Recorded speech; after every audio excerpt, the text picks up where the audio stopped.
Hello! ఈ video ఎక్కడ skip చేయకుండా చూడండండి. లోకేష్ సార్ ఎళ్ళే వరకు షేర్ చేయండి ఈ వీడియో. ఎందుకంటే డ్రైవర్లు కొంతమంది మంచోళ్ళున్నారు. కొంతమంది ఇలా చేస్తున్నారండి. బస్ స్టాండ్ వచ్చినా కూడా బస్సు ఆపట్లేదు.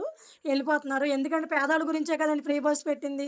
ఫ్రీ బస్ పెట్టిన కాడి నుంచి అసలు ఎవరు కూడా టికెట్ ఇమ్మంటే వాళ్ళ దగ్గరికెళ్ళి టికెట్ తీసుకోవాలంటండి. అలా చేస్తున్నారు కండక్టర్లు కూడా. అయితే మొన్న పనమట దగ్గర నేను బస్ ఎక్కానండి. ఎక్కితే ట్రాఫిక్ ఉంది. పలివెలుగు ఆగింది. సరే అని చెప్పి ఎక్కాను. ఎక్కితే టికెట్ ఇమ్మంటే ఈ కాద్వారానికి టికెట్ ఎందుకమ్మా నడుచుకుంటూ వెళ్ళొచ్చుగా అన్నాడు. ఏవండీ టికెట్ ఇత్తే ఇవ్వండి లేకపోతే నడుచుకుంటూ వెళ్ళమని ఆ మాట అనకూడదు కదంటే, డ్రైవర్ అన్నాడు దిగెళ్ళిపో లేదా సైలెంట్‌గా ఉండమన్నాడండి. సరే గొడవ ఎందుకులే అని చెప్పి నేనేం మాట్లాడలేదు సైలెంట్‌గా ఉన్నాను. నిన్నైతే వర్షం పడిందండి ఆటోనగర్‌లో. వర్షం పడితే కొంచెం నీళ్లున్నాయి. డబ్బులు టికెట్లు అయితే వచ్చేవాళ్ళు కదా! రాలేదు. 5 నంబర్ రూట్ నుంచి వెళ్ళిపోయాడండి బస్సు అతను. అని ఆటో ఎక్కొచ్చేసానింకా. ఆటో వాడైతే మరి మనీ కోసమే కదండీ వచ్చేది. కొంచెం నీళ్ళున్నా సరే రాలేదు. బస్ ఎంత హైట్ ఉండిద్దండి. ఒక అడుగు నీళ్ళున్నాయేమో అంతే.